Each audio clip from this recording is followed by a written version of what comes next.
देखिए, अबे कोई डाउट है? No sir. ओके, चलिए तो हम शुरू करते हैं हाइड्रोजन पेरोक्साइड। तो जैसे कि मैंने आपको बताया, it is an important chemical, it is an important chemical which is used in treatment of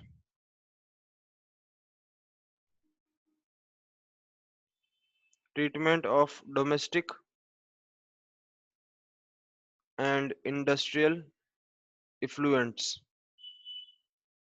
waste treatment plants में यूज करते हैं इसे, ठीक है। अगर हम प्रिपरेशन की बात करें, सबसे पहले यहाँ पर हम इसके प्रिपरेशन मेथड्स की बात करते हैं। देखो, आपको इनऑर्गेनिक केमिस्ट्री में थोड़ा ज़्यादा रिएक्शंस देखने को मिलेगी, लेकिन आपको इससे घबराना नहीं है। आपको ऐसा नहीं सोचना है कि हमें सारी रिएक्शन याद रखनी पड़ेगी। आप रिएक्शंस को थोड़ा समझने की कोशिश करो, ठीक है। समझने का मतलब क्या है, आप कुछ उसमें की पॉइंट समझने की कोशिश करो कि इसमें हो क्या रहा है, रिएक्शन में हो क्या रहा है। इसका मतलब कि ऑक्सीडेशन नंबर कहाँ से कहाँ बदल रहा है, क्या कलर देखने को मिलता है। तो कुछ ऐसी चीजें आप ढूंढने की कोशिश करो उस रिएक्शन में जो आप याद रख सको। आप डायरेक्टली रिएक्शन को याद रखने की कोशिश मत करो, वो थोड़ा टफ रहेगा। लेकिन आप कुछ की पॉइंट्स वहां पर ढूंढो कि ऑक्सीडेशन नंबर कहाँ से कहाँ चेंज हो रहा है, क्या कलर शो कर रहा है, क्या गैस निकल रही है। ऐसे कुछ की पॉइंट्स आप उन रिएक्शंस में ढूंढो, क्योंकि एग्जामिनर भी आपको क्वेश्चंस में जैसे की पॉइंट्स पर ही फोकस करता है, ठीक है। और की पॉइंट्स अगर आप याद रखोगे तो आपको रिएक्शन भी थोड़ी बहुत याद रह जाएगी। तो हम सबसे पहले यहाँ पर हाइड्रोजन पेरोक्साइड प्रिपेयर करने के कुछ तरीके देख लेते हैं, one by one. So first one is, अगर आप लेते हैं सोडियम पेरोक्साइड H2O2, कल मैंने आपको बताया था ऑक्साइड, सुपर ऑक्साइड और पेरोक्साइड आयन के बारे में, याद है आप सबको? Yes sir. Yes sir. Super oxides क्या होते हैं? सुपर ऑक्साइड किसे बोलते हैं? सर जिनका ऑक्सीडेशन नंबर सुपर हो सर उनको, O2 -1 माइनस हाफ हो। O2 minus half. -1 सर। हाँ, O2-1 आयन को बोलते हैं सुपर ऑक्साइड आयन। सुपर मतलब नंबर वन, सुपर मतलब नंबर वन, तो O2-1 इस तरह से। ऑक्साइड आयंस क्या होते हैं? ऑक्साइड किसे बोलते हैं? O2 minus. O2 O2-, ठीक है, O2-। अच्छा, और पर ऑक्साइड किसे बोलते हैं? O माइनस O2 2 O2-2-, इसको बोलते हैं पर ऑक्साइड। यहाँ तक क्लियर है सबको? Yes sir. यस चलिए, सर। तो पहला रिएक्शन जरा ध्यान देना, Na2O2। Na2O2 यहाँ पर ऑक्सीजन का ऑक्सीडेशन नंबर कितना है? -1। देख पा रहे हैं आप लोग? -1। Yes sir. Yes Na2 sir. Na2O2 पर जब आप आइस कोल्ड वाटर डालते हैं, आइस कोल्ड वाटर लिया हमने, तो आइस कोल्ड वाटर से आपको क्या मिलेगा? यहाँ पर 2NaOH प्लस H2O2, तो ये बन गया आपका हाइड्रोजन पेरोक्साइड, ठीक है। चलिए सेकंड रिएक्शन देखते हैं। यहाँ पर सेकंड रिएक्शन है हमारे पास acidifying barium peroxide. Acidifying barium peroxide, आप बेरियम पेरोक्साइड को एसिडिफाई कर दो। एसिडिफाई करने का मतलब आप उसमें एसिड डाल दो, बेरियम पेरोक्साइड के ऊपर आप एसिड डाल दो, एंड इवोपरेटिंग, यहाँ पे कुछ एक्सेस वाटर बनेगा इस रिएक्शन में, तो उसको आप इवोपरेट कर दो, इवोपरेटिंग एक्सेस वाटर। तो इससे आपको क्या मिल जाएगा? Hydrogen peroxide. चलो देखते हैं कैसे बनता है। बेरियम पेरोक्साइड लिया मैंने। बेरियम पेरोक्साइड क्या होता है? BaO2.8H2O, ये एक सॉलिड होता है। आप देख पा रहे हैं इसको पेरोक्साइड क्यों बोला गया? Barium sir. पेरोक्साइड क्यों बोला गया इसे पेरोक्साइड? मुझे बताओ, इसमें 2O2 है। मुझे बताओ इसमें बेरियम का ऑक्सीडेशन नंबर कितना है? बेरियम का ऑक्सीडेशन नंबर कितना है इसमें? 4 4। कैसे? +1 कैसे +1? वो कौन बोला +1? सर 2 मुझे बताओ बेरियम कौन से ग्रुप में बिलोंग करता है?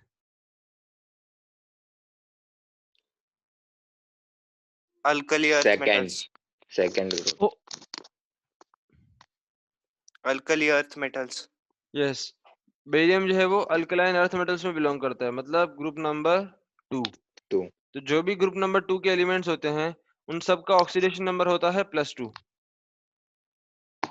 उन सब का ऑक्सीडेशन नंबर होता है +2। बताइए क्या ये चीज सबको क्लियर है? यस सर यस सर ठीक है, तो जो भी हमारे पास अल्कलाइन अर्थ मेटल्स होते हैं उन सब का यहाँ पर ऑक्सीडेशन नंबर होता है +2। ठीक है, तो अब आप इससे ये चीज समझ सकते हैं कि अगर बेरियम पर है +2 तो इस O2 पर कितना आएगा? -2। यस सर यस समझ सर पा रहे हैं इस तरीके से? तो ये आपके पास क्या है? यस परऑक्साइड, इसीलिए इसको बोला बेरियम परऑक्साइड। यहाँ पर इसको भले ये Na2 था, यहाँ पे Ba1 था, फिर भी इसको परऑक्साइड बोला और यहाँ पे भी इसको परऑक्साइड बोला। क्यों? क्योंकि ये Na क्या है? अल्कली मेटल, ये ग्रुप 1 का एलिमेंट है। तो ग्रुप 1 का एलिमेंट होने के कारण जो भी सारे अल्कली मेटल्स होते हैं उन सबका ऑक्सीडेशन नंबर कितना होता है? +1। समझ पा रहे हैं? यस सर सोडियम पे +1, तो यहाँ पर 2 सोडियम थे मतलब +2, तो O2 पे कितना आ जाएगा? -2। इस तरह से ये भी क्या बन गया? Sodium peroxide. ठीक है, चलिए, तो ये हमारे पास है बेरियम परऑक्साइड। इस पर जब आपने डाला H2SO4 तो क्या बनेगा यहाँ पर? बोलो, BaSO4, BAS BaSO4 solid plus H2O2 H2O aqueous plus साथ में क्या बनेगा? 8H2O liquid. तो जो भी आपके पास H2O बना एक्सेस में, आप उसको इवेपोरेट कर दो। उसको आप इवेपोरेट कर देंगे तो आपके पास सिर्फ क्या बच जाएगा सॉल्यूशन में? क्योंकि BaSO4 तो सॉलिड है, उसको आप ऊपर से फिल्टर आउट कर देना। आपके पास सिर्फ क्या बच जाएगा? Hydrogen peroxide. Is this clear? Yes sir अब यहाँ पर Yes, एक sir. एक दिक्कत है कि जो H2SO4 यहाँ पर यूज करते हैं वो जनरली इस हाइड्रोजन परऑक्साइड जो बना उसको डिकम्पोज करना शुरू कर देता है। तो इसीलिए फिर H2SO4 का यहाँ पर एक सब्स्टिट्यूट ढूंढा गया कि जो H2O2 को डिकम्पोज ना करे, उसकी डिकम्पोजिशन रिएक्शन को कैटेलाइज ना करे। तो उसके लिए फिर बाद में हम H3PO4 यानी फॉस्फोरिक एसिड यूज करने लगे।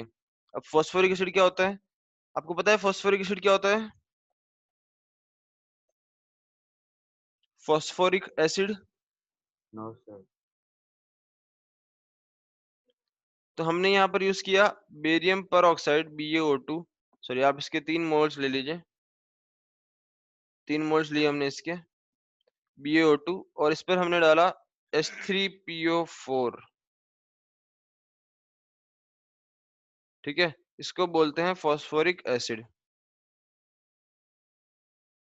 फॉस्फोरिक एसिड, तो जब आपने ये डाला तो आपको यहाँ से मिलेगा Ba3PO4 ट्वाइस और इसके साथ आपको मिलेगा 3 मोल्स ऑफ H2O2। तो यहाँ से आपको फिर से बन गया हाइड्रोजन परऑक्साइड। बताइए यहाँ तक क्लियर है? यस सर चलिए थर्ड रिएक्शन हम देखते हैं यहाँ पर, प्रिपरेशन ऑफ H2O2। तो इस बार हमने लिया electrolysis of acidified sulphate solutions.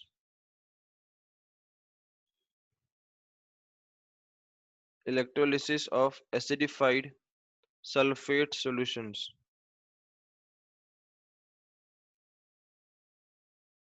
देखिए, तो इस बार हमने क्या किया, हमने यहाँ पर लिया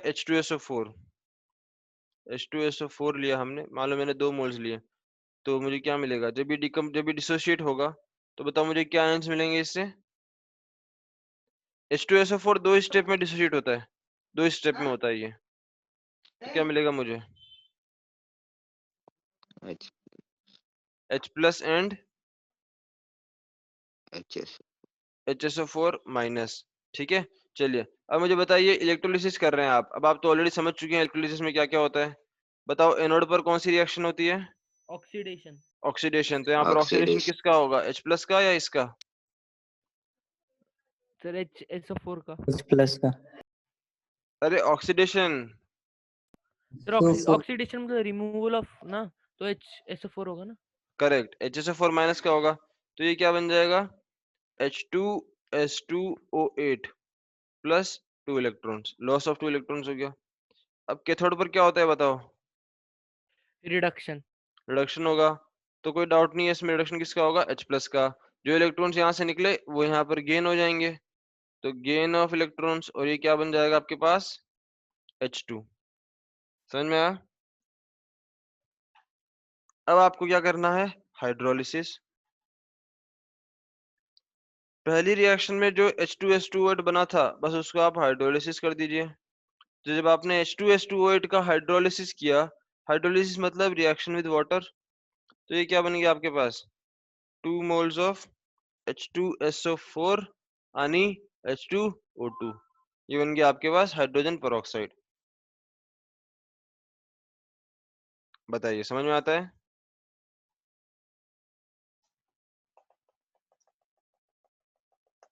बताइए। सर हाइड्रोलिसिस मतलब एडिशन ऑफ वाटर क्या? हाँ, addition of water, addition of water, ये बस ऑक्सीडेशन नंबर चेंज नहीं होता है किसी का, मतलब जिसका आप हाइड्रोलिसिस कर रहे हो उसका ऑक्सीडेशन नंबर चेंज नहीं होता है, ठीक है। Yes sir. सिमिलरली यहाँ पर एक रिएक्शन में और बता देता हूँ, जैसे मैंने बनाया H2O2, उसी तरह अगर आपको बनाना हो D2O2, तो आपको क्या करना है, आपने लिया K2S2O8, बस H2S2O8 की बजाय आपने ले लिया K2S2O8 सॉलिड, इसकी रिएक्शन की आपने D2O के साथ, वही रिएक्शन है बस थोड़ा सा फर्क है। इस बार मैंने क्या लिया, D2O, तो क्या बन जाएगा इस बार आपको मिलेगा 2 मोल्स ऑफ KdSO4 एक्वस, और यहाँ मिल जाएगा आपको D2O2, इस तरह से। क्लियर? Yes sir. एक रिएक्शन और देखते हैं यहाँ पे। अभी तक जो आपने देखा था वो था laboratory preparation methods, lab methods. अब मैं आपको जो दूसरा दिखा रहा हूँ, number 4th, that is industrial preparation method, या फिर आप कमर्शियल मेथड भी बोल सकते हैं, लार्ज क्वांटिटी में बनाने के लिए।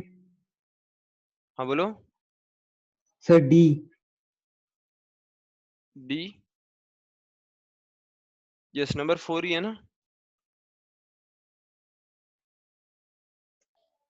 Industrial method. सर रिएक्शन में जो 2D2 वो है वो डी के। डी क्या है बताओ, डी क्या है? ड्यूनाइन है ना हाँ सर, आइसोटोप ऑफ हाइड्रोजन ना। हाँ, क्या बोलते हैं उसे, ड्यूटेरियम। ड्यूटेरियम। ड्यूटेरियम। देखो अभी तो हाइड्रोजन भी चैप्टर पूरा नहीं हुआ है, अभी से आप उसके आइसोटोप को भूल गए, सर नाम याद नहीं है। गलत बात है ना, ये तो 2 दिन हुए हैं बस। देखो इंडस्ट्रियल मेथड क्या होता है, ऑटो ऑक्सीडेशन ऑफ 2 अल्काइल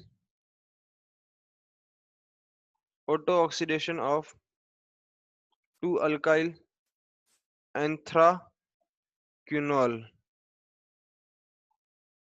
ठीक है। ये रिएक्शन देख के आप डरना मत। देखो यहाँ पर क्या है हमारे पास, 2 अल्काइल एंथ्राक्विनोल। अब देखो अगर आपने हाइड्रोकार्बन्स पढ़ना बाकी है आप लोगों का, बाकी है ना? Yes, sir. No, sir. फिर भी आपको एक थोड़ा बहुत आइडिया मैं देता हूँ यहाँ पर। देखो ये कंपाउंड होता है, आपने बेंजीन का नाम सुना है? यस हाँ, sir. Yes sir. Yes, sir. हाँ, sir. कहाँ सुना है? Sir, general organic chemistry. Yes, sir. Organic chemistry. GOC हो गया सर। अच्छा जीओसी हो गया है, हाँ, चलो काफी अच्छी, हाइड्रोकार्बन क्या होगा? काफी अच्छी बात है। देखो तो आपने एंथ्रासिन का नाम सुना होगा, यस सर। एंथ्रासिन का नाम सुना है? सुना है सर। सुना है सर। इसको सर बोलते हैं सुना है एंथ्रासिन, सिर्फ। सुना है तो अभी देख भी लो यहाँ पर, है ना, इसको बोलते हैं एंथ्रासीन, ठीक है। एंथ्रासीन। अब यहाँ पर क्या है, एंथ्राक्विनोल, तो एंथ्राक्विनोल क्या होता है, क्विनोल का मतलब यहाँ पर लगा दो आप 2 OH ग्रुप, इसको बोलते हैं क्विनोल, ठीक है। फिर क्या है, 2 अल्काइल, तो टू अल्काइल क्या होता है? नंबर 2 कार्बन पर आप लगा दो कोई भी एक अल्काइल ग्रुप। नंबर 2 कार्बन किसको बोलते हैं? ये जो क्यूनॉल है, क्यूनॉल, इसके बाजू वाले कार्बन को बोलते हैं नंबर 1, इसको बोलते हैं नंबर 1, इसको बोलते हैं नंबर 2। यहाँ पर आप लगा दिए, मैंने लगा दिया, मान लो C2H5। C2H5 क्या होता है? इथाइल। C2H5 क्या होता है? इथाइल। ठीक है, तो इस कंपाउंड को बोल दिया 2 इथाइल एंथ्राक्यूनॉल।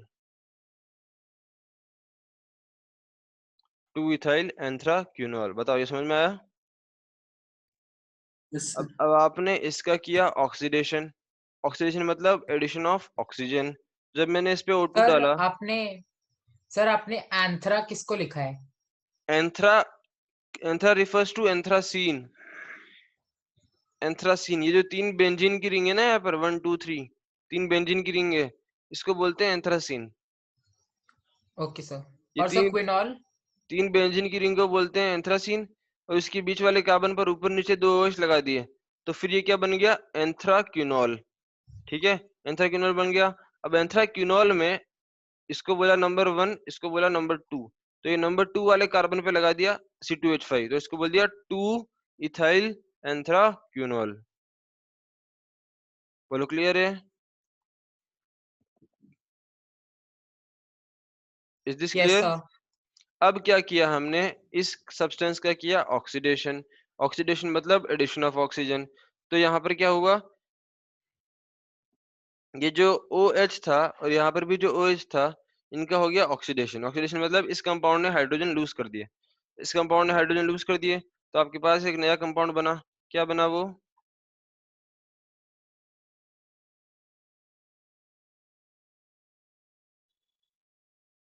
जो बीच वाले थे OH, उनका हो गया ऑक्सीडेशन, तो ये बन गए डबल बॉन्ड O। ये बीच वाले बन गए आपके पास डबल बॉन्ड O, और यहाँ पर एक डबल बॉन्ड, यहाँ पर एक डबल बॉन्ड, और बाकी के यहाँ पर 2 double bond as it is. Sir थोड़ा स्क्रॉल डाउन करना।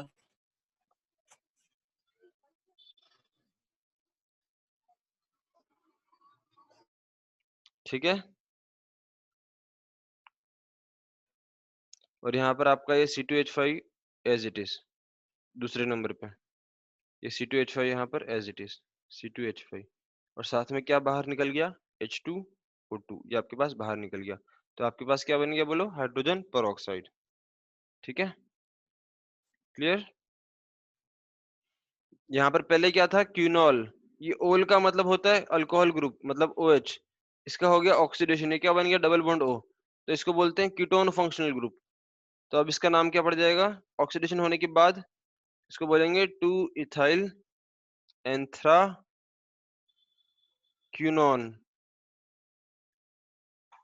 2 इथाइल एंथ्राक्यूनोन। बताओ, is this clear? Yes sir. दो कीटोन ग्रुप से तो डाई आएगा। सॉरी, हाँ डाई, लेकिन इस कंपाउंड, ये क्यून, जो क्यूनोन वर्ड यूज किया है ना, क्यूनोन, इस क्यूनोन का मतलब ही क्या है कि 2 डबल बॉन्ड O है हमारे पास। जैसे यहाँ पर हमने क्या लिखा था? क्यूनॉल मतलब 2 ओल है, 2 OH ग्रुप है। Okay sir. क्लियर है सबको?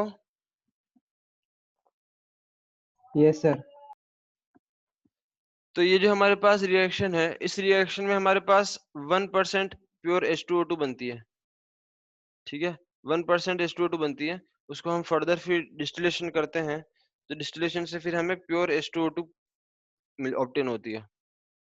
ठीक है, तो ये तो थे प्रिपरेशन मेथड की, किस तरह से आप H2O2 को प्रिपेयर कर सकते हो। ठीक है, अब हम बात करते हैं प्रॉपर्टीज की। What are the properties of hydrogen peroxide? चलिए, तो सबसे पहले हम कौन सी प्रॉपर्टीज की बात करेंगे? फिजिकल। फिजिकल। तो सबसे पहले हमने यहाँ पर लिया physical properties of hydrogen peroxide. देखो ध्यान देना, तो आप तो जानते हैं कि H2O2 कौन से कलर का होता है? कलरलेस। कलरलेस होता है। ठीक है, ऑलमोस्ट कलरलेस, ऑलमोस्ट कलरलेस। तो मैं यहाँ पे लिख देता हूँ, in pure state, in pure state H2O2 is almost colorless. Almost colourless, या फिर इसको आप पेल ब्लू लिक्विड भी बोल सकते हैं।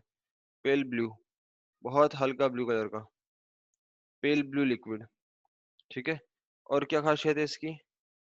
It is miscible, it is miscible with water, it is miscible with water in all proportions, it is miscible with water in all proportion and forms hydrate, ये hydrate बनाता है पानी में मिलके। हाइड्रेट मतलब H2O2 डॉट H2O, इस तरह से, ठीक है। अब यहाँ पर एक और इम्पोर्टेंट चीज आपको देखनी है कि जब भी हमारे पास, जब भी आप मार्केट में कहीं पर H2O2 सोल्यूशन खरीदते हो, और जब भी आप अगली बार हॉस्पिटल जाते हो अपना ड्रेसिंग करवाने के लिए किसी चीज का, ठीक है, तो आप H2O2 की बोतल को जरा एक बार देखना ध्यान से, उसके ऊपर उसकी कॉन्सेंट्रेशन लिखी होती है, और जो कॉन्सेंट्रेशन होती है वो V के टर्म्स में लिखी होती है, वॉल्यूम स्ट्रेंथ के टर्म्स में, कैपिटल V के टर्म्स में लिखी होती है। जैसे उस बोतल के ऊपर लिखा होगा 100V या फिर 10V, इस तरह से। लेकिन जो हम जनरली मेडिकल पर्पस के लिए यूज करते हैं वो 100V H2O2 यूज करते हैं, 100V H2O2 सोल्यूशन। तो ये V क्या होता है वो मैं आपको दिखाता हूँ यहाँ पर। सो मैं आपको बता रहा था कि concentration of H2O2 solution is measured in terms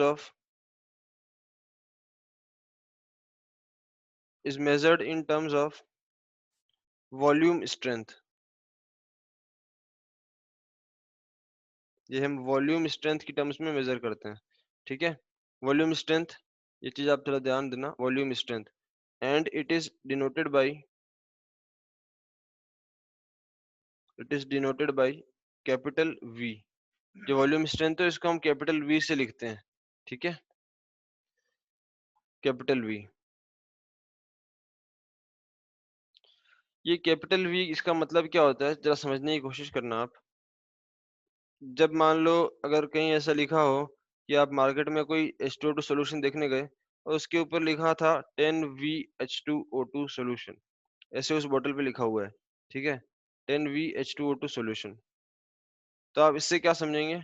इससे आप ये समझेंगे, देखो सबसे पहले मैं आपको बताता हूँ कि जो H2O2 होता है वो आसानी से डिकम्पोज हो जाता है। अगर आपने H2O2 को जो है किसी ग्लास की बोतल में भर दिया, इसलिए आप देखा होगा कि H2O2 को भी ग्लास की बोतल में नहीं भरा जाता है, वो या तो प्लास्टिक की बोतल में रहता है या फिर वैक्स कोटेड ग्लास की बोतल में रहता है, इसके ऊपर वैक्स की कोटिंग हो, ठीक है, क्योंकि जैसे ही ग्लास में रखा उसको तो वो डिकम्पोज हो जाता है।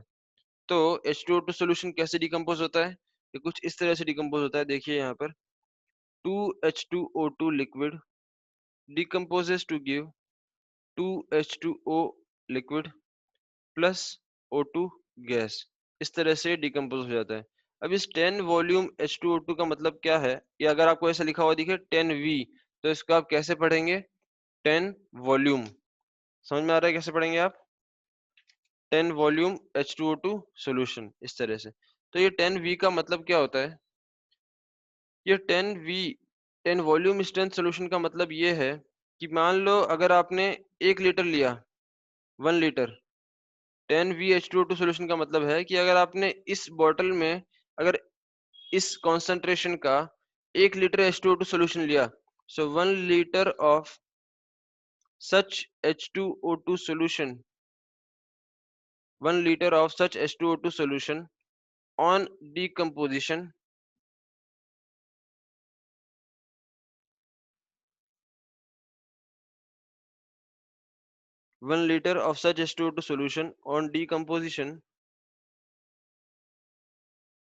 gives 10 liters of O2 at STP। बताइए, ये डेफिनेशन आपको समझ में आई वॉल्यूम स्ट्रेंथ की? Yes sir. सबको क्लियर है डेफिनेशन? साक्षी? सर रिपीट करो। 1 liter of such H2O2 solution on decomposition gives 10 liter of O2 at STP। 10V H2O2 ना सर? 10V, अगर कोई आपने मार्केट में एक H2O2 सोल्यूशन का बोतल खरीदा जिसके ऊपर लिखा हुआ था 10V, तो उसका मतलब आप क्या समझेंगे कि उस सॉल्यूशन का 1 लीटर, वैसा 1 लीटर सॉल्यूशन जब डिकम्पोज होगा इस तरह से, तो आपको 10 लीटर O2 देगा एसटीपी कंडीशन पर। समझ में आया 10V का मतलब? Yes sir. अगर यहाँ पर लिखा होता 100V, 100V का मतलब क्या होता? जब आप 1 लीटर H2O2 सॉल्यूशन को डिकम्पोज करते तो आपको एसटीपी पर 100 लीटर O2 मिलता। समझ में आता है आपको किस तरह से ये वॉल्यूम स्ट्रेंथ डिफाइन किया गया है? Yes sir. Yes sir. आपको पता है एसटीपी कंडीशन क्या होती है? Sir standard Standard temperature temperature pressure. कुछ और बताओ उसके बारे में। 1 atmospheric pressure and Pressure. 0 degree Celsius. हाँ कुछ और बताओ। सर 1 atmosphere and ठीक है, वो तो ठीक है। आपने सुना है कि एसटीपी कंडीशन पर जो है किसी भी गैस का 1 मोल, किसी भी गैस का 1 मोल कितना वॉल्यूम ऑक्यूपाई करता है? 22.4 liters. 4 लीटर। 22.4 litres, correct. ठीक है, तो देखो इस बात को समझना।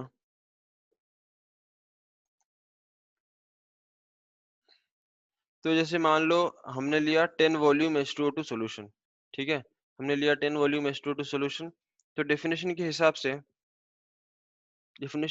से हम ये कह सकते हैं कि अगर हमने इस H2O2 सॉल्यूशन का 1 लीटर लिया, कितना लिया हमने इसका?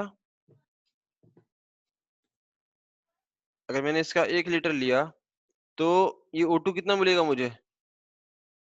10 लीटर एट STP, ठीक है।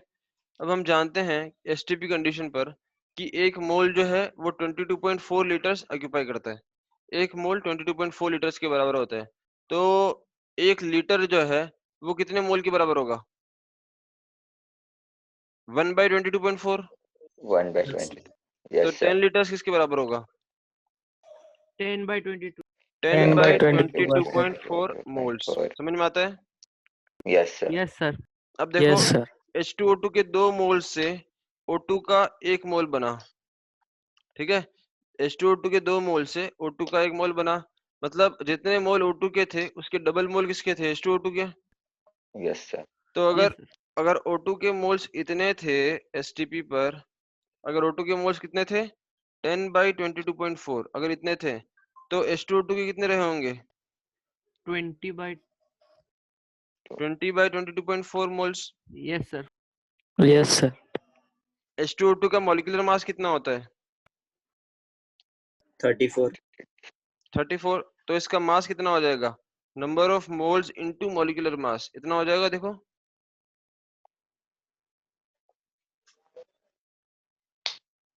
समझ में आता है? सर आपने मास से क्यों मल्टीप्लाई किया? मॉलिक्यूलर मास से मल्टीप्लाई किया मैंने। मोल्स को जब आप मॉलिक्यूलर मास से मल्टीप्लाई करते हो तो क्या मिल जाता है आपको? Mass in grams. Yes, sir. Yes sir. Yes sir. हम्म सर एक बार सेकंड फिजिकल प्रॉपर्टी एक बार फिर से एक्सप्लेन कीजिए ना। कौन सी second physical property? Sir it is miscible with H2O. ये पानी में मिक्स हो जाता है। मिसिबल का मतलब समझते हैं ना आप? Yes sir. मिसिबल का मतलब समझते हो? Yes sir. जैसे आपने मान लो लिया रसना, लिया आपने रसना, तो रसना पानी में मिसिबल होता है या इमिसिबल होता है? मिसिबल होता है सर। मान लो आपने लिया केरोसिन, तो केरोसिन मिसिबल होता है या इमिसिबल? मिसिबल होता है सर। केरोसिन मिसिबल होता है। पेट्रोल?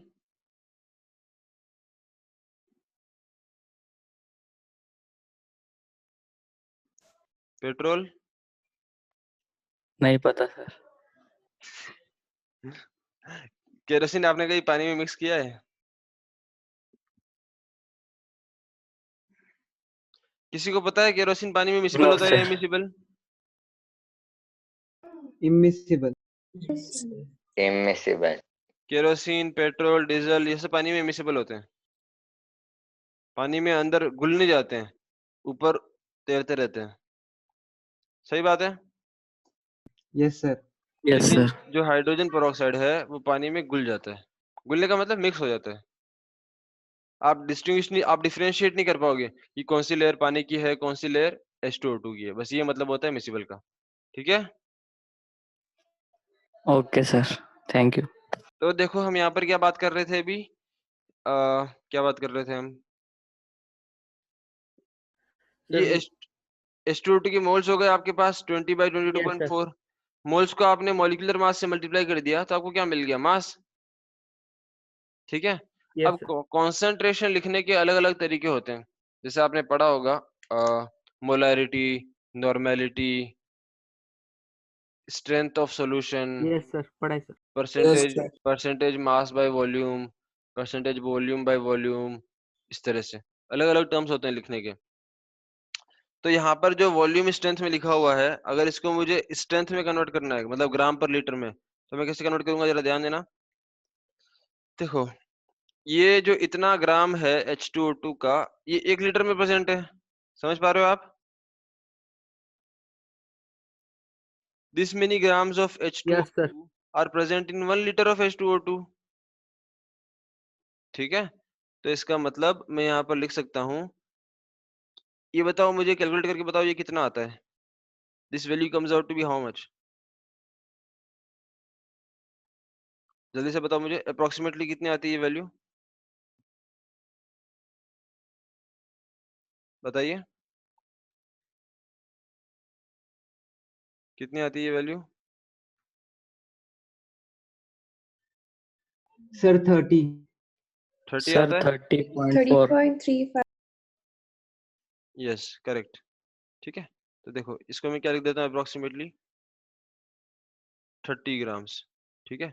इसका मतलब ये हुआ that the 10 volume H2O2 solution, ये जो मैं बता रहा हूँ आपको ये याद रखना है, 10 volume H2O2 solution is equivalent to 30 ग्राम पर लीटर H2O2 solution।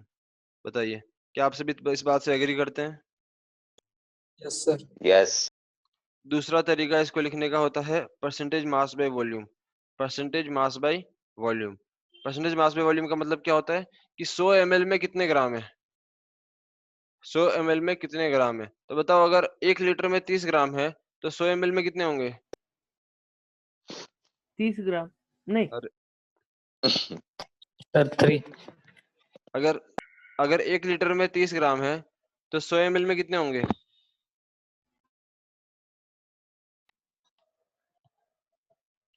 कितने होंगे? 3। 3। 3. तो मतलब इसको मैं क्या लिख सकता हूँ, this is also equivalent to 3% weight by volume H2O2 solution. ये समझ में आता है सबको?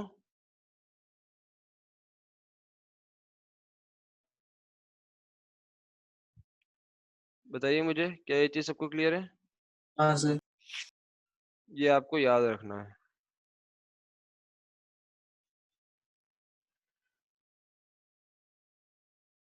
ये चीज आपको याद रखनी है। ठीक है, क्लियर? इसी तरह क्या आप मुझे बताएंगे कि अगर मैंने लिया 100 वॉल्यूम, तो 100 वॉल्यूम में कितना परसेंटेज वेट बाय वॉल्यूम होगा?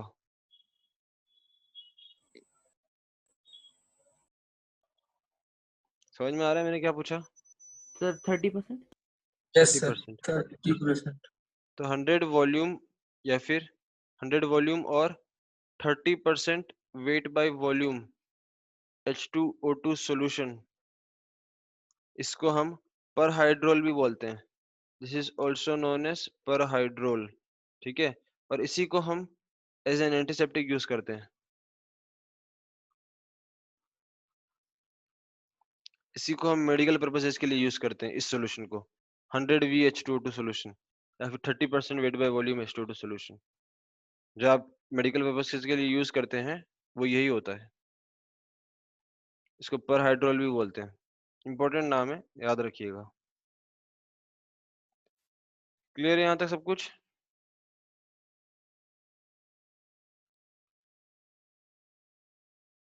Is this clear so far? Yes, sir. Yes. चलिए अब बात करते हैं कि H2O2 दिखता कैसा है।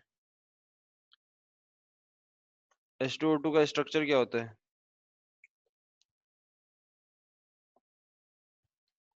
तो ये जो H2O2 है, H2O2, सबसे पहले तो आप ये जान लीजिए कि it has non planar structure. It has non planar structure, ये पूरा एक ही प्लेन में लाई नहीं करता। It has non planar structure, ठीक है। और जो है इसका स्ट्रक्चर होता है open book structure. Open book structure, ठीक है। इसका मतलब ये जो H2O2 है, इसकी जिंदगी एक खुली किताब है। कैसे है ये ओपन बुक स्ट्रक्चर? तो सबसे पहले मैं आपको दिखाता हूँ गैसियस फेज में ये कैसा दिखता है। अगर मैं गैसियस फेज की बात करूं, तो गैसियस फेज में आपको कुछ इस तरह का दिखाई देगा, जैसे मैंने यहाँ पे लिया।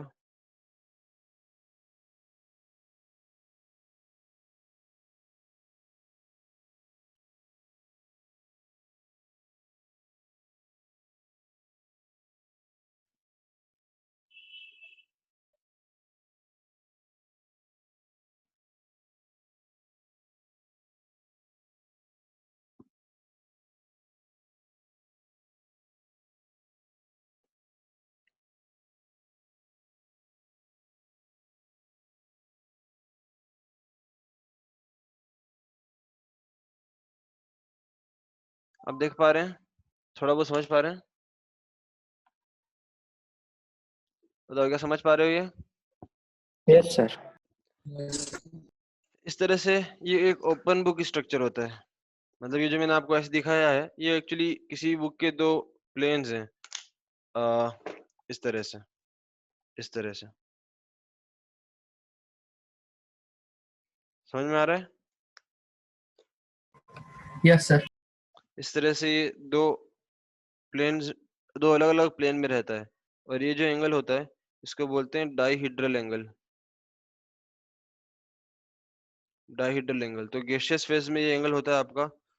सर तो फिर ऑक्सीजन मतलब खुद के दूसरे मतलब सेम कंपाउंड सेम ही एलिमेंट के साथ बॉन्ड बनाता है क्या? ऑफ कोर्स बनाता है, ऑफ कोर्स बनाता है। बहुत सारे कंपाउंड्स हैं ऐसे,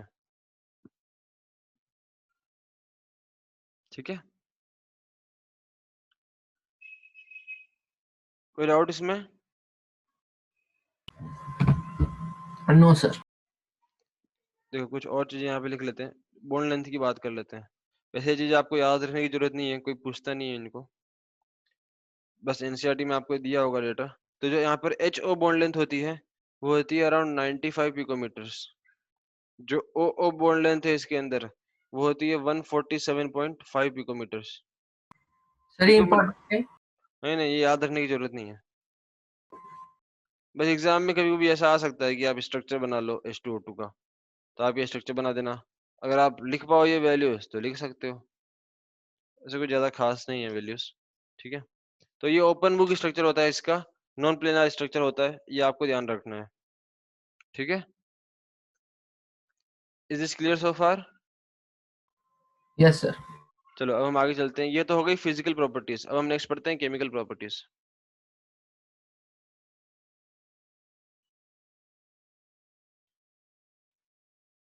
केमिकल प्रॉपर्टीज की बात करते हैं। तो केमिकल प्रॉपर्टीज पढ़ने से पहले हम यहाँ पर सबसे इंपॉर्टेंट केमिकल रिएक्शन देख लेते हैं, जिसके बेसिस पर H2O2 की सारी जिंदगी चलती है। H2O2 क्या क्या रिएक्शन शो करेगा, वो इसी एक इसके एक नेचर पे डिपेंड करता है। What is that nature? ये जो H2O2 सॉल्यूशन है, H2O2 सॉल्यूशन, ये इस तरह से ब्रेकअप होता है इसका, सॉरी आप इसे लिख देना H2O2। तो H2O2 जब ब्रेकअप होता है इसका, तो बन जाता है H2O liquid plus nascent oxygen. इसको बोलते हैं Okay. Nascent oxygen. Nascent oxygen, ठीक है। ये जो नेसेंट ऑक्सीजन है, यही सबका ऑक्सीडेशन के लिए रिस्पॉन्सिबल है। ये जो H2O2 किसी के भी साथ रिएक्शन करता है तो उनको ऑक्सीडाइज कर देता है। या फिर आपने देखा होगा कि H2O2 solution is also used for bleaching. जब भी आप कपड़े ब्लीचिंग के लिए देते हैं तो ब्लीचिंग के लिए यही नेसेंट ऑक्सीजन रिस्पॉन्सिबल है। इसी नेसेंट ऑक्सीजन की वजह से ये जो H2O2 है ये किसी भी कलर्ड सब्सटेंस को ब्लीच कर देता है। ब्लीच करने का मतलब क्या होता है पता है किसी को? सर कलर निकाल देना, कलर कलर निकाल देना। हाँ, जिंदगी से सारा रंग निकाल देते हैं उसकी। Yes sir. ठीक है, जिसके ऊपर भी H2O2 गिर गया उसकी जिंदगी से सारा रंग उड़ जाता है। तो आपने अगर कोई कलर्ड सब्सटेंस लिया है यहाँ पर, कोई भी आपने अगर कलर्ड सब्सटेंस लिया है यहाँ पर, आपने उसके ऊपर डाल दिया नेसेंट ऑक्सीजन, मतलब आपने डाला H2O2, H2O2 से मिल गया नेसेंट ऑक्सीजन, तो ये क्या बन जाएगा? कलरलेस। तो इसी प्रॉपर्टी की वजह से हम बोलते हैं कि H2O2 is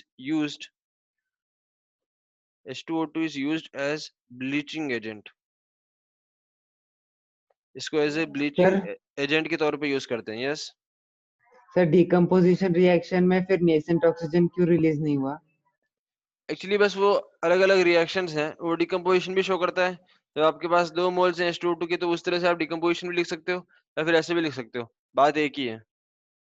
नहीं सर, फिर हमें पता कैसे चलेगा कि कौन सा रिएक्शन हो रहा है? जब मैं ब्लीचिंग की बात कर रहा हूँ, जब मैं उसका ब्लीचिंग नेचर समझने की कोशिश कर रहा हूँ, तब मैं उसको इस तरह से लिख के एक्सप्लेन करूंगा कि H2O2 decomposes to give H2O plus nascent oxygen and this nascent oxygen is responsible for bleaching। Okay sir. ठीक है, तो ये आपको समझ में आता है कि जो nascent oxygen बनती है ये ब्लीचिंग करती है। नेक्स्ट, ये जो H2O2 है यहाँ पर, अब देखो ये H2O2 की सारी रिएक्शंस को समझने का मैं आपको एक इम्पॉर्टेंट तरीका बता रहा हूँ यहाँ पर। तो बस आप अगर ये स्टेटमेंट समझ लेंगे, ये स्टेटमेंट बस आप याद रखेंगे, तो आपको H2O2 की सारी रिएक्शंस समझ में आ जाएगी। याद रखने की जरूरत नहीं पड़ेगी किसी भी रिएक्शन को। ठीक है, तो देखो H2O2 is acidic in nature, ये पहली चीज। H2O2 जो है वो एसिडिक होता है। अगर वो एसिडिक है तो बताओ कैसी चीजों के साथ वो रिएक्शन करेगा? एसिड के साथ या बेस के साथ?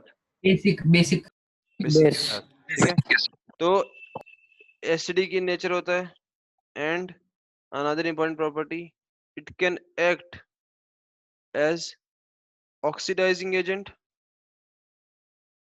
as well as reducing agent।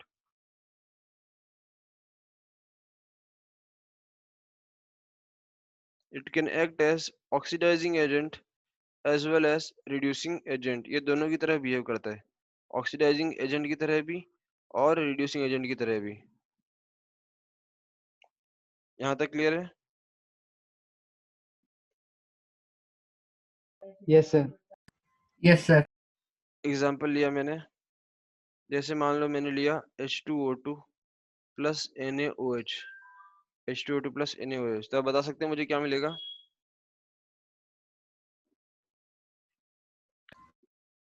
ये बेस है और ये एसिड है। सॉल्ट मिलेगा। Salt। Plus water. वाटर, तो वाटर पक्का मिलेगा मुझे। Yes Yes। Sir. OH NaOH क्या देगा मुझे? OH माइनस, और H2O2 क्या देगा? H प्लस, तो H वाटर मिल plus। जाएगा। ठीक है, तो सबसे यस पहले मैंने सर। वाटर लिख दिया यहाँ पर। वाटर के कितने मोल्स मिलेंगे मुझे? 2 मोल्स, 2H2O। अब इसके अलावा क्या बचा? Na2O2।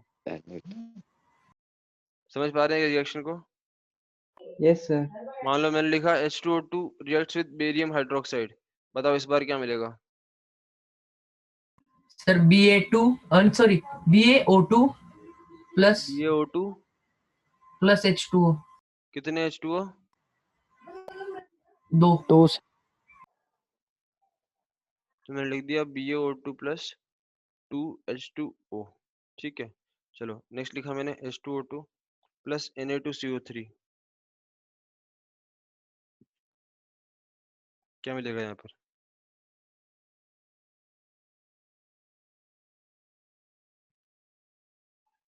क्या मिलेगा?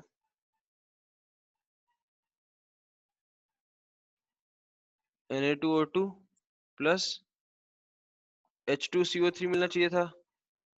लेकिन H2CO3 अनस्टेबल होता है, वो टूट जाता है H2O प्लस CO2 की फॉर्म में।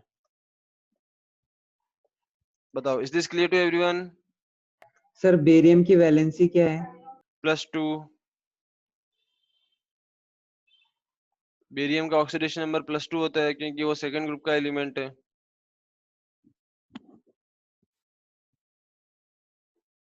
बताओ, क्लियर है? सर फिर BaO होना चाहिए था ना, BaO2 क्यों आया?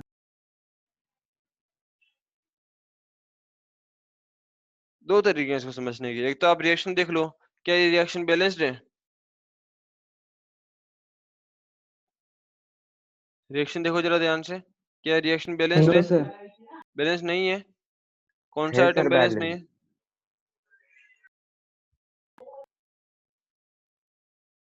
बैलेंस है ना? हाँ सर बैलेंस है पूरा। बस। दूसरा तरीका क्या है कि जब आप पेरोक्साइड से रिएक्शन करवा रहे हैं तो जो प्रोडक्ट बने वो भी क्या होना चाहिए? पेरोक्साइड। इसलिए आप देखो यहाँ पर Na2O2 बना, BO2 बना, Na2O2 बना, ये सारे क्या हैं? पेरोक्साइड्स हैं। इन सब में O2 2- है।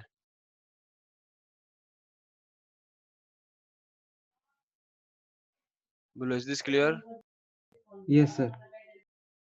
चलिए, तो ये आप समझ पा रहे हैं कि जो है H2O2 एसिडिक नेचर का होता है। ठीक है, H2O2 is acidic in nature. ये सर है, हाँ, ये H2O2 प्लस Na2CO3 वाले रिएक्शन में एंड में कौन सा प्रोडक्ट है? CO2 W- CO2 CO2। CO2।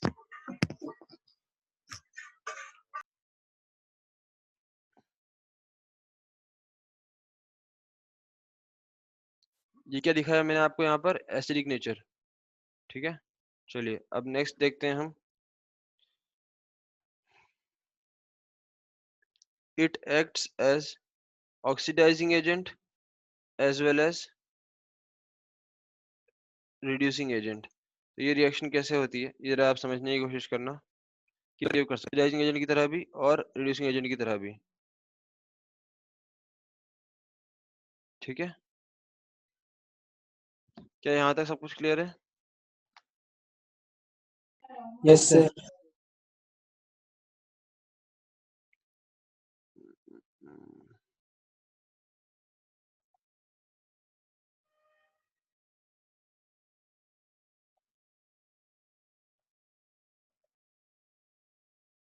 क्या आप मेरी स्क्रीन देख पा रहे हैं? Yes, sir. Yes, sir. चलिए, तो यहाँ पर आपको ये चीज समझनी है, जब आपने रिएक्शन की, reaction in alkaline medium, reaction in alkaline medium, जब आप अल्कलाइन मीडियम में रिएक्शन करते हैं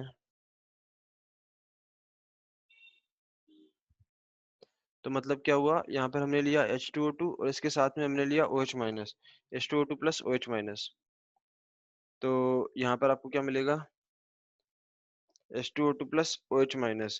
तो यहाँ पर क्या है, अल्कलाइन मीडियम में जब आप लेते हैं तो यहाँ पर इसका रिड्यूसिंग नेचर आपको देखने को मिलेगा।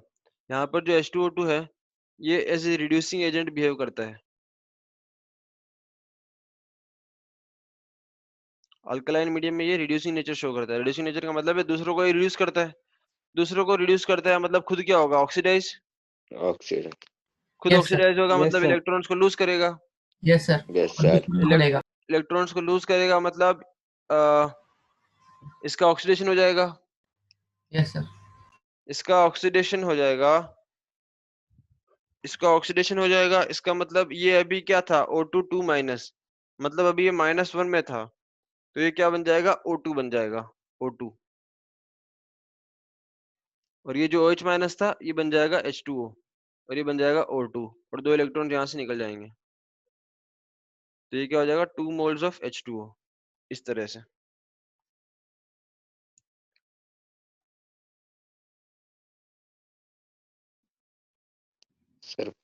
सर फिर 2 इलेक्ट्रॉन कहाँ जाएंगे?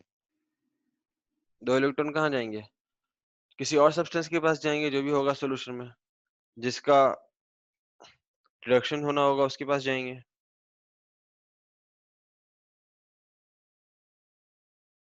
तो मैं आपको क्या बताना चाहता हूँ, मैं आपको ये बताना चाहता हूँ कि जब H2O2 as a reducing agent behave करता है तो आपको प्रोडक्ट साइड में H2O और O2 दिखाई देंगे, H2O और O2 या फिर O2, ये चीजें आपको दिखाई देगी प्रोडक्ट साइड में। क्या ये स्टेप आपको समझ में आता है? Yes sir. आपको यहाँ पर प्रोडक्ट्स याद रखना है, रिमेंबर द प्रोडक्ट्स, कि जब H2O2 as a reducing agent behave करेगा तो आपको प्रोडक्ट में क्या मिलेगा, H2O यानी O2, ये दो प्रोडक्ट्स मिलेंगे आपको। ठीक है, बोलो यहाँ तक क्लियर है? Yes sir. अब जब मैं बात करूं रिएक्शन इन एसिडिक मीडियम, जब एसिडिक मीडियम में आप रिएक्शन देखते हैं तो एसिडिक मीडियम के अंदर ये जो H2O2 है ये ऑक्सीडाइजिंग नेचर शो करता है, ये ऑक्सीडाइजिंग नेचर शो करता है। ऑक्सीडाइजिंग नेचर क्या शो करता है? ऑक्सीडाइजिंग नेचर का मतलब दूसरों का करेगा ऑक्सीडेशन, खुद का होगा रिडक्शन। खुद का रिडक्शन मतलब गेन ऑफ इलेक्ट्रॉन्स, तो gain of electrons acidic medium में है, मतलब हमारे पास क्या है 2H प्लस, H प्लस है हमारे पास, और इसने किए gain of electrons, 2 electrons gain किए इसने, तब ये क्या बन जाएगा, ये बन जाएगा 2H2O। तो यहाँ पर ये ऑक्सीडाइजिंग नेचर शो करता है और प्रोडक्ट क्या मिलता है यहाँ पर, H2O। समझ पा रहे हैं आप? सर बस H2O और कुछ नहीं। बस H2O देख लो ना, आप क्या रिएक्शन बैलेंस्ड है, चेक कर लो, क्या रिएक्शन बैलेंस हो गई? Yes sir balanced. बस, तो जब ऑक्सीडाइजिंग नेचर शो करता है तो H2O मिलता है, जब रिड्यूसिंग नेचर शो करता है तो H2O और O2 मिलते हैं।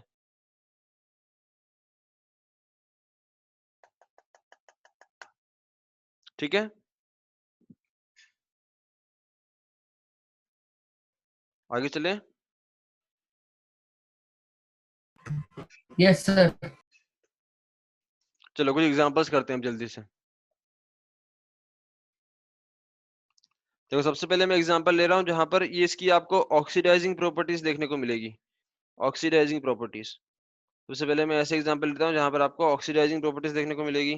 तो देखो सबसे पहला मैंने लिया नंबर 1 पीबीएस, पीबीएस मैंने लिया अगर, तो पीबीएस जब आपने लिया, पीबीएस पर आपने डाला H2O2, पीबीएस पर आपने डाला H2O2, बताओ रिएक्शन क्या होगी इसे बताओ।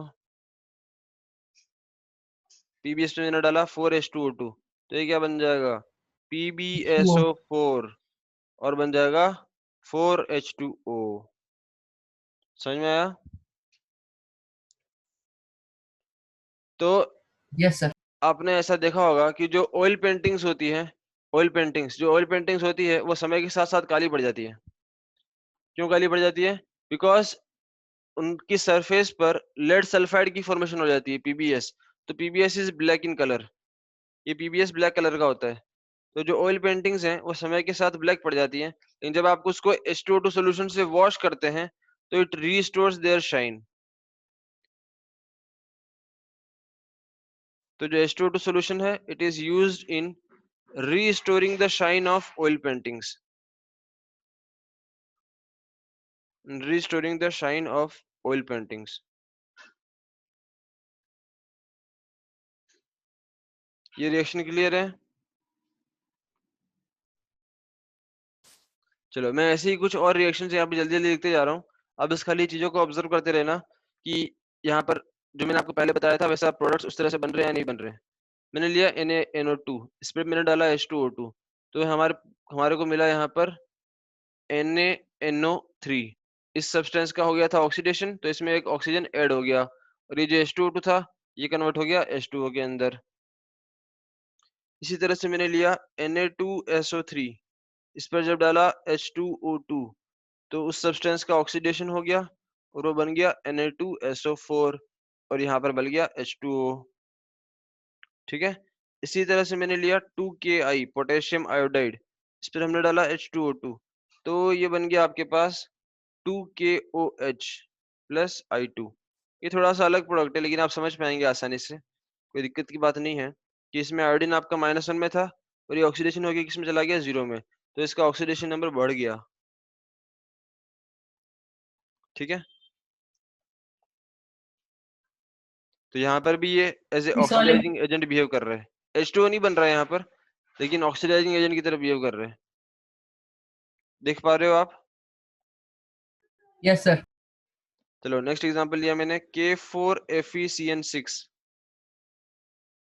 K4FeCN6 इसके मैंने 2 मोल्स लिए। यहाँ पर Fe का ऑक्सीडेशन नंबर था +2। इस पर जब डाला हमने H2O2 in acidic medium, H2SO4 के साथ हमने डाला H2O2, तो आपके पास यहाँ पर इसका ऑक्सीडेशन हो गया और ये बन गया 2K3FeCN6, जिसमें Fe का ऑक्सीडेशन नंबर है +3। ऑक्सीडेशन हो गया और साथ में क्या बना, K2SO4 + H2O, इस तरह से। ठीक है, चलो एक और इम्पोर्टेंट रिएक्शन दिखाता हूँ आपको। ये है हमारे पास CrO4 2-। CrO4 2- का जब एसिडिक मीडियम में ऑक्सीडेशन हुआ, आप तो जानते हैं कि ऑक्सीडेशन कब होता है, एसिडिक मीडियम में होता है। तो हमने लिया H2O2 और इसकी रिएक्शन से बनता है CrO5। ये ब्लू कलर का सॉलिड होता है, ब्लू कलर, ये ब्लू कलर का होता है और साथ में बन गया वाटर। अब ये जो CrO5 है, CrO5, इसका स्ट्रक्चर काफी इंपॉर्टेंट है और काफी सुंदर स्ट्रक्चर है इसका। आप जानते हैं इसका स्ट्रक्चर कैसा होता है? नो CrO5 का स्ट्रक्चर होता है बटरफ्लाई स्ट्रक्चर, इस तरह से।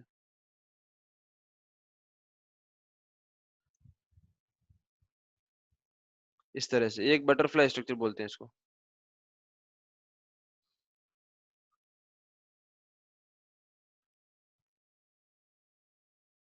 ये है CrO5।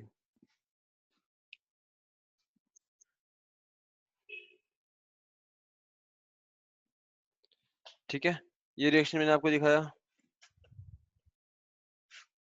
चलिए अब हम देखते हैं कुछ रिड्यूसिंग प्रॉपर्टीज, किस तरह से ये रिड्यूसिंग नेचर शो करता है, किस तरह से दूसरे सब्सटेंसेस को रिड्यूस करता है।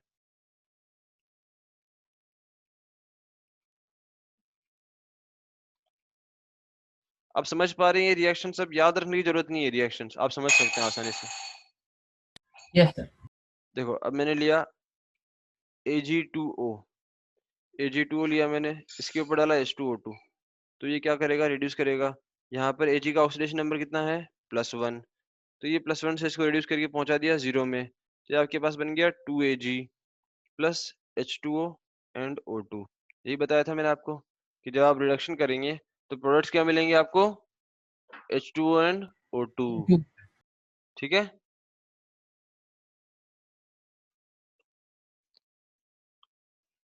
देखो कुछ और रिएक्शंस लिखते हैं यहाँ पर जल्दी से।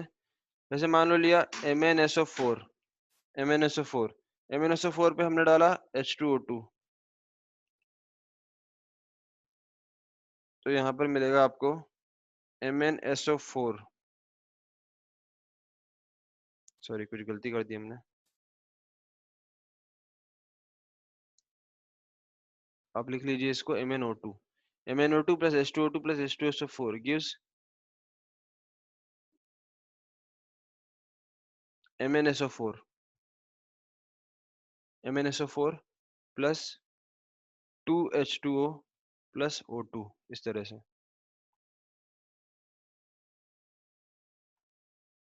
ठीक है, फिर मैंने लिया मान लो PbO2, यहाँ पर Pb का ऑक्सीडेशन नंबर कितना है, +4, PbO2 पे डाला आपने H2O2, तो ये रिड्यूस हो गया और बन गया PbO। देखो यहाँ पर ऑक्सीडेशन नंबर कितना आ गया, +2, और साथ में बन गया H2O एंड O2। एक और एग्जांपल लिया मैंने Pb3O4, इसको वैसे बोलते हैं रेड लेड बोलते हैं इसको। तो Pb3O4 के ऊपर जब आपने डाला H2O2 in presence of HNO3, तो ये आपको मिला PbNO3 ट्वाइस लेड नाइट्रेट, ये लेड नाइट्रेट मिलता है आपको, और साथ में मिलेगा H2O एंड O2। ये जो Pb3O4 है, यहाँ पर आप देख पा रहे हो जो प्रोडक्ट बना लेड नाइट्रेट, लेड नाइट्रेट के अंदर लेड का ऑक्सीडेशन कितना दिख रहा है आपको, लेड का ऑक्सीडेशन नंबर कितना दिख रहा है यहाँ पर? लेड नाइट्रेट के अंदर लेड का ऑक्सीडेशन नंबर कितना दिख रहा है आपको? Sir 2 +2, correct. और यहाँ पर Pb3O4 के अंदर, Pb3O4 के अंदर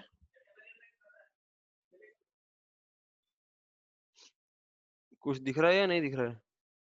सर 4 4 दिख रहा है मुझे, तो कुछ और दिखाई दे रहा है।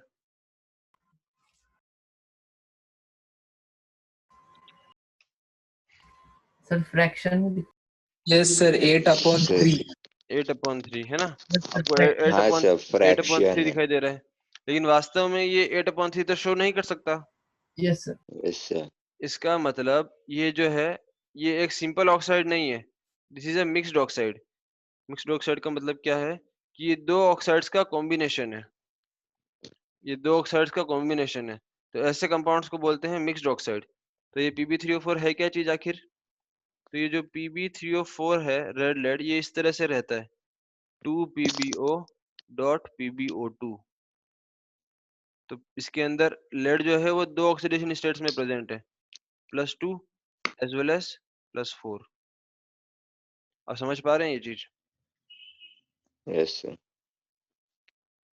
तो देखो ये Pb3O4 था, इसके अंदर दो Pb, कुल मिला के 3 Pb है, 3 लेड है, 3 लेड है आपके पास। तो एक लेड जो था वो +4 में था और बाकी दो लेड +2 में थे, तो जो +2 में थे वो तो यहाँ पे +2 में रह गए, और एक लेड जो है वो +4 से +2 में आ गया। एक लेड आपका +4 से +2 में आ गया। समझ में आ रही है बात?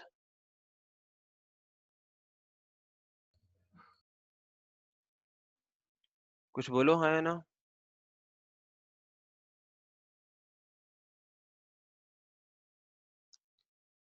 बताओ क्या है चीज आपको समझ में आती है?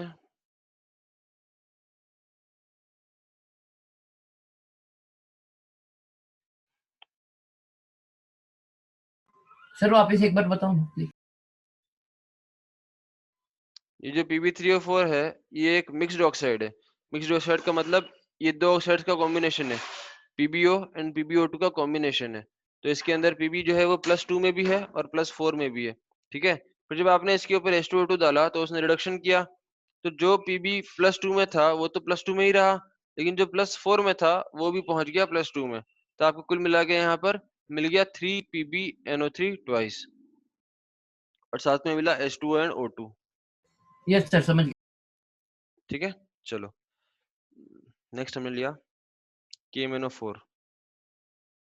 KMnO4 लिया मैंने, तो अगर मैं इसके ले रहा हूँ 2 moles, 2 moles of KMnO4 reacts with 3 moles of H2O2 to give 2 moles of KOH plus 2 moles of MnO2 plus 2 moles of H2O and 3 moles of O2। तो इस तरह से यहाँ पर ये जो MnO4 था, यहाँ पर मैंगनीज का ऑक्सीडेशन नंबर था +7, तो ये +7 से पहुंच गया +4 में, रिडक्शन हो गया उसका।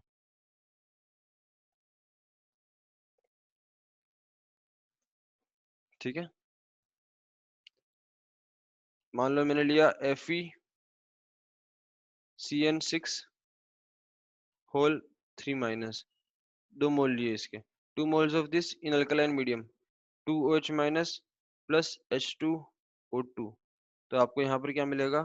आपको मिलेगा 2FeCN6 whole 4 plus 2 moles of H2O and O2, इस तरह से।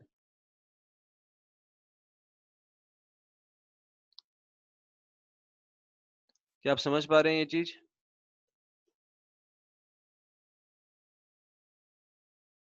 मान लो हमने लिया I2 plus H2O2 plus OH minus, तो बताओ I2 का जब रिडक्शन होगा तो क्या मिलेगा? I minus. जो आयोडीन यहाँ पर 0 में था वो किस में पहुंच गया?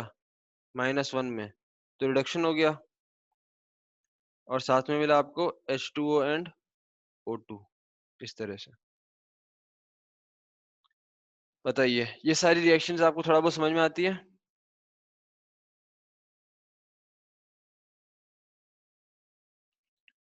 बताइए हाँ या ना। Yes sir. सर थोड़ी बहुत। थोड़ी बहुत आती है।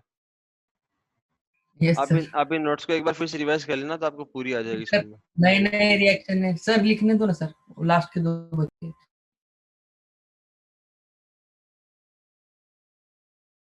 जो भी रिएक्शंस हमने यहाँ पर लिखी वो आप एक बार समझ के फिर से खुद से लिखना घर पे रफ नोटबुक में, तो आपको समझ में आ जाएगा। ठीक है, यस सर। चलें आगे। सर ये लास्ट पार्ट है क्या चैप्टर? बस यस, चैप्टर खत्म होने वाला है। सर एक रिक्वेस्ट थी सर। बोलो। सर आज ना सर 5 मिनट पहले छोड़ देना सर, क्योंकि 8 बजे हमारी एक क्लास है। ठीक है, हो गया यहाँ तक? यस। तो जैसे मैंने आपको बताया कि जो H2O2 है वो सनलाइट की प्रेजेंस में डिकम्पोज हो जाता है। The H2O2 solution decomposes easily in presence of sunlight।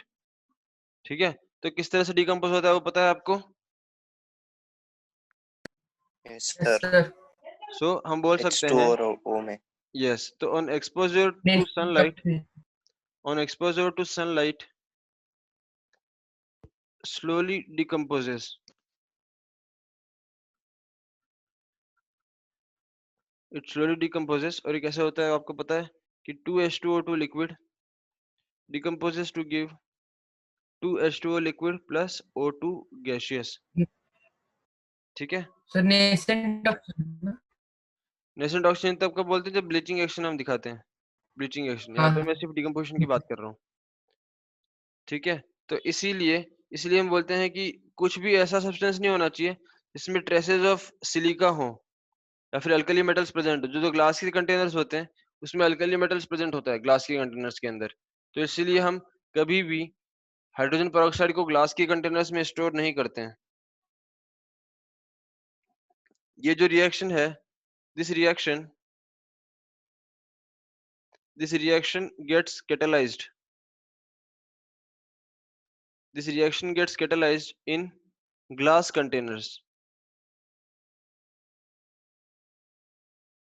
Glass containers का मतलब है which contains traces of alkali metals.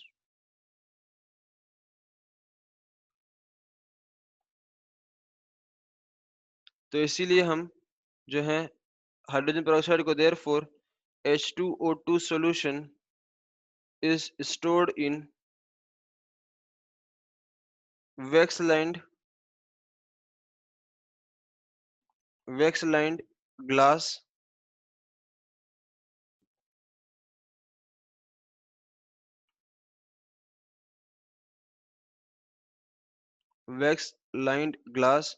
और प्लास्टिक कंटेनर्स।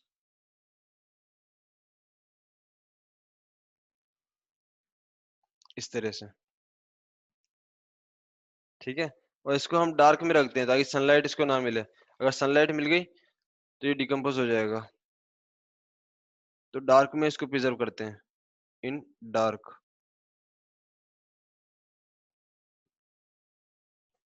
और इसके अंदर कुछ और चीजें ऐड करके भी रखते हैं, जैसे इसके अंदर हम ग्लिसरॉल या फिर एसिटाइलाइड या फिर यूरिया उस सोल्यूशन में थोड़ा ऐड कर देते हैं ताकि वो सोल्यूशन थोड़ा स्टेबल हो जाए।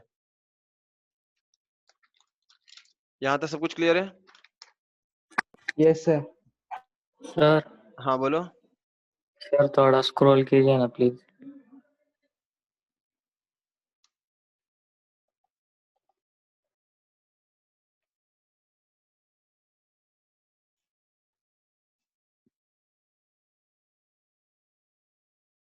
क्लियर है यहाँ तक सारा? Yes sir. चलो अब यूजेस की बात कर लेते हैं। तो H2O2 कहाँ यूज किया हमने, बताओ? सर ब्लीचिंग में, ब्लीचिंग, एंटीसेप्टिक, ब्लीचिंग एजेंट और शाइनिंग के शाइनिंग के लिए यूज किया, reducing reducing agent, oxidising or agent. reducing. इसको ऐसे रॉकेट प्रोपेलेंट भी यूज कर सकते हैं, also used as rocket propellant. Propellant का मतलब समझते हैं आप? No sir. किसी भी चीज को, आपने फिजिक्स में पढ़ी होगी ये चीजें, किसी भी चीज को थोड़ा एक्स्ट्रा एक्सीलरेशन देने के लिए हम क्या करते हैं, कुछ उससे चीजें हम फास्ट स्पीड में पीछे की तरफ थ्रो करते हैं। और आप कुछ चीज पीछे की तरफ थ्रो करते हो तो उससे आपको आगे की तरफ एक थ्रस्ट मिलता है। तो as a rocket propellant, rocket को प्रोपेल करने के लिए हम उसमें H2O2 का यूज करते हैं, लिक्विड H2O2। तो वो रॉकेट प्रोपेलेंट में हमें हेल्प करता है। ठीक है, तो ऐसे और भी कुछ यूजेस हैं जो आपको एनसीईआरटी में आसानी से देखने को मिल जाएंगे। तो ये है कुछ H2O2 के यूजेस। अब हम यहाँ पर हैवी वाटर की बात कर लेते हैं। Next compound heavy water. अभी तक हमने हार्ड वाटर देखा था, हैवी वाटर बताओ। ये होता है D2O, क्योंकि ड्यूटेरियम एक हेवी आइसोटोप है हाइड्रोजन का, इसीलिए इसको बोलते हैं हैवी वाटर। जो हैवी वाटर है इसकी फिजिकल प्रॉपर्टीज ऑलमोस्ट सेम होती है।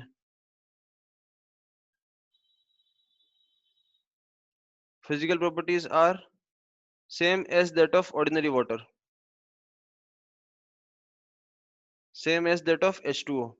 ठीक है, बस इसका मॉलिक्यूलर मास थोड़ा सा ज्यादा होता है, तो इसी की वजह से स्लाइटली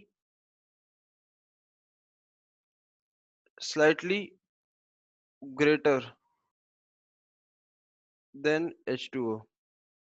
मतलब ये भी क्या होता है, कलरलेस, अडरलेस, टेस्टलेस लिक्विड होता है।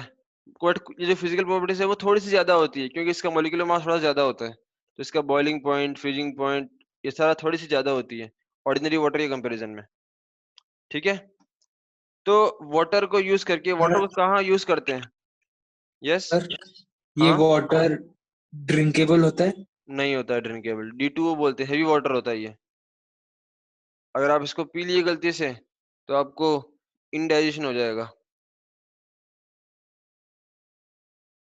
ठीक सर है, ये पता कैसे चलेगा कि मतलब ये D2O है या H2O है?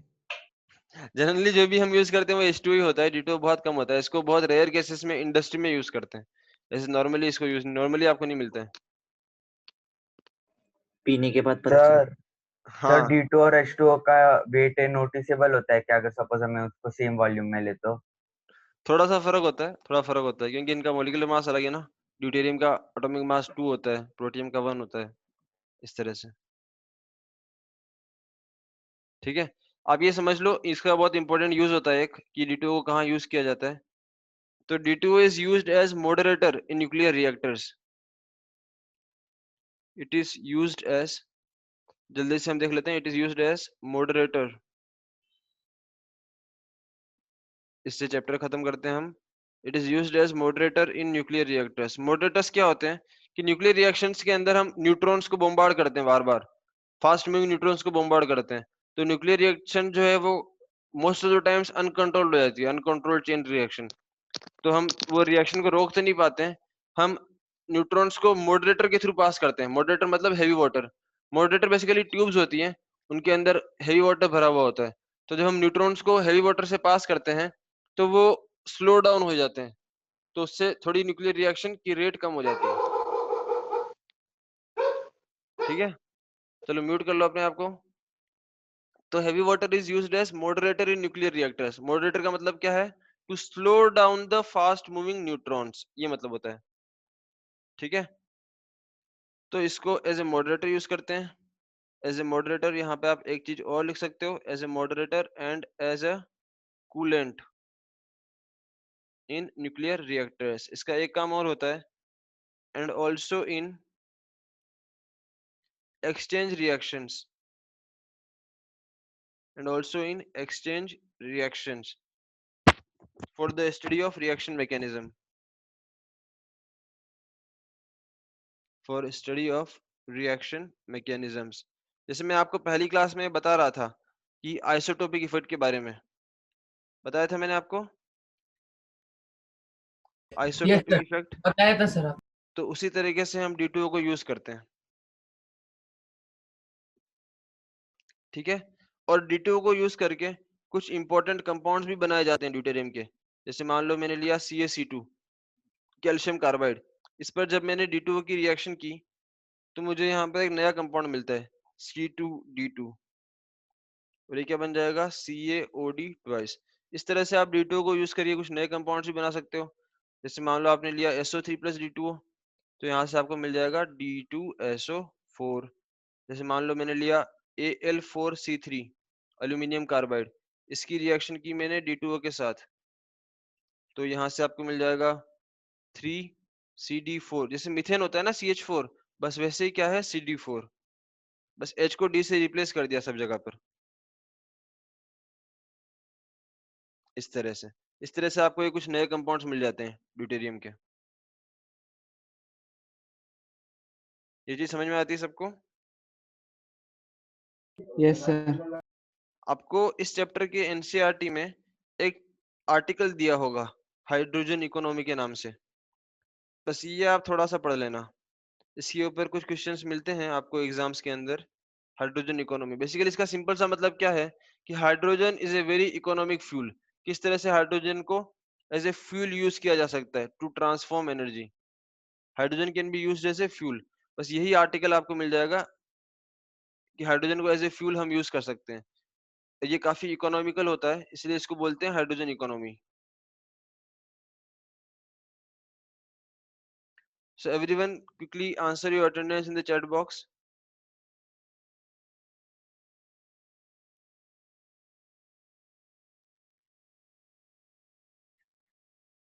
ये हाइड्रोजन इकोनॉमी का एक आर्टिकल आप एनसीईआरटी से पढ़ लीजिएगा। इसमें बस खाली आपको ये देखने को मिलेगा कि हाइड्रोजन किस तरह से एक फ्यूल की तौर पे यूज किया जा सकता है economically.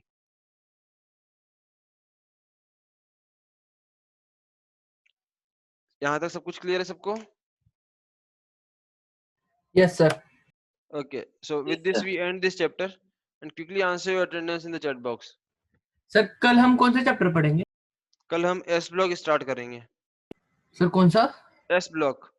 S block. The questions Yes. on this chapter. Sorry? Chapter related questions The questions on this chapter. इस चैप्टर में देखो उतने खास कोई क्वेश्चंस नहीं बनते हैं। जो भी इंपॉर्टेंट क्वेश्चंस हैं वो मैंने आपको इंपॉर्टेंट रिएक्शंस के तौर पे ऑलरेडी कवर करा दिए हैं।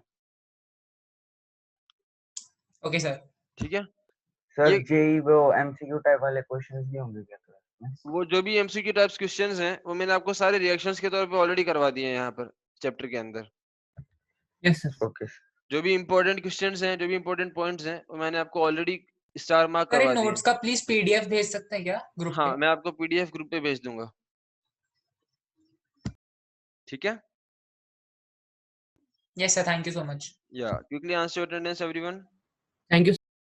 या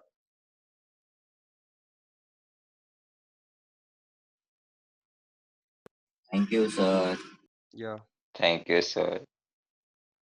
Thank you, sir.